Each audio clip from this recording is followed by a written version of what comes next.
Halo semuanya, di video kali ini saya akan membahas tentang cara instalasi dan konfigurasi WSL 2 atau Windows System for Linux 2 di Windows 10.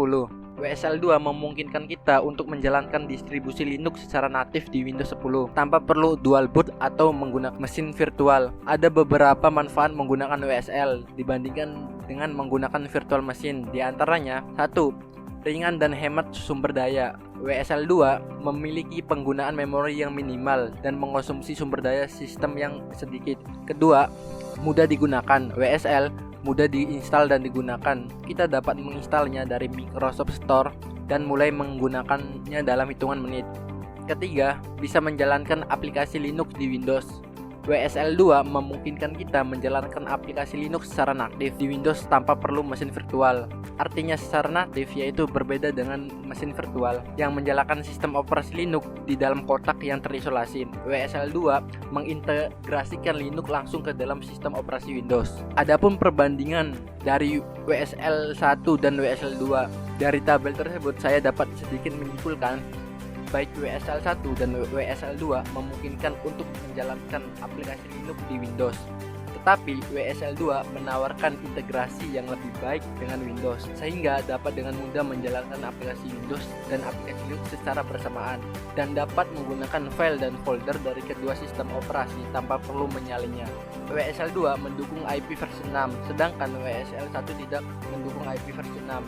Baik WSL 1 dan WSL 2 memiliki waktu bootingnya cepat, tetapi WSL 2 umumnya memiliki waktu bootingnya sedikit lebih cepat karena menggunakan arsitektur lightweight. Persyaratan sistem untuk menginstal WSL 2, spesifikasi hardware yang direkomendasikan yaitu prosesor 64 bit, RAM minimal 4 GB, lebih direkomendasikan lagi 8 GB, ruang penyimpanan atau disk minimal 2 GB, dan versi Windows yang akan digunakan harus versi 1903 atau yang lebih baru. Cara mengeceknya, tekan tombol Windows plus R, ketik WinVer.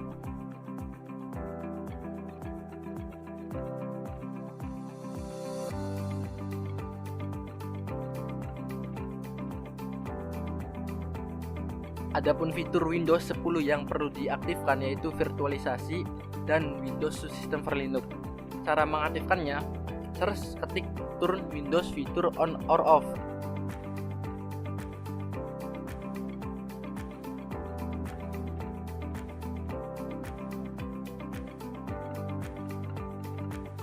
Cari Windows Subsystem for Linux dan Virtual Machine Platform.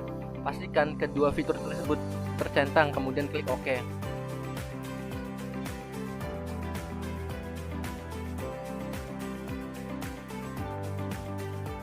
Lalu restart komputer.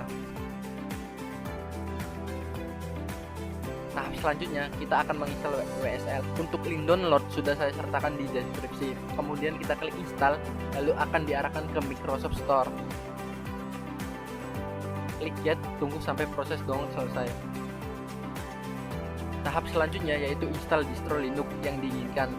Ada dua cara untuk menginstal distro Linux di WSL, yaitu dengan lewat Microsoft Store dan CLI. Untuk install lewat Microsoft Store, buka Microsoft Store.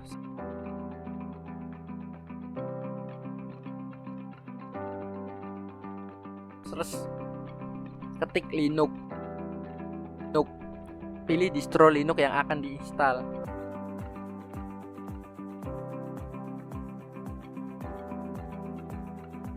Install. Contoh Kali Linux.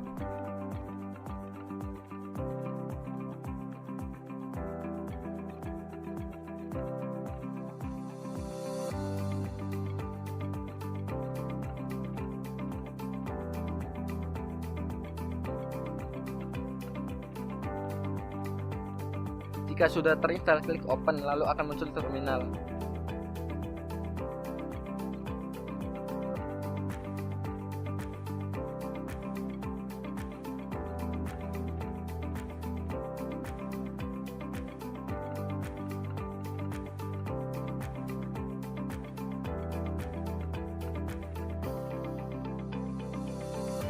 Cara kedua yaitu lewat CLI.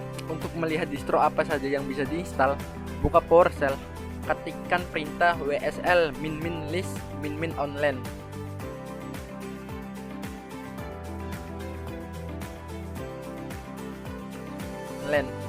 Untuk menginstal salah satu distro Linux, ketikkan perintah wsl min install d, contohnya Ubuntu. Tunggu proses instalasi selesai.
Salah satu kekurangan WSL 2 yaitu tidak adanya GUI.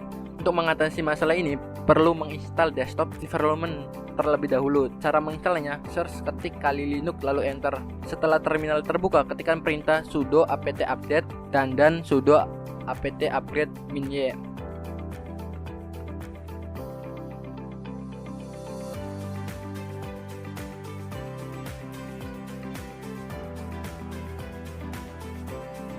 Jika proses update selesai, ketikkan perintah sudo apt install kali -desktop -xfce -y.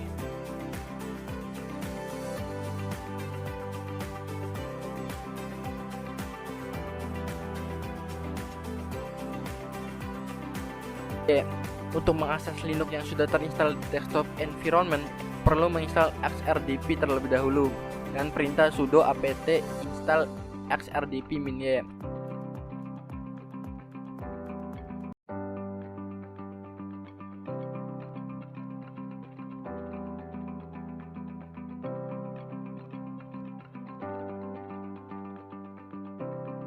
Untuk menjalankan xrdp, ketikkan perintah sudo service xrdp start. Untuk mengakses kali Linux lewat rdp, pastikan sudah mengetahui alamat IP kali Linux terlebih dahulu. Cara mengeceknya itu ke terminal kali Linux, tekan perintah ifconfig.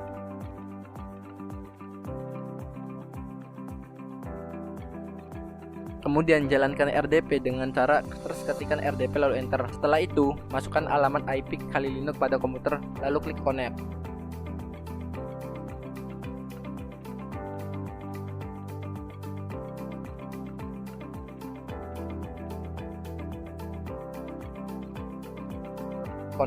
Terima kasih telah menonton video kali ini.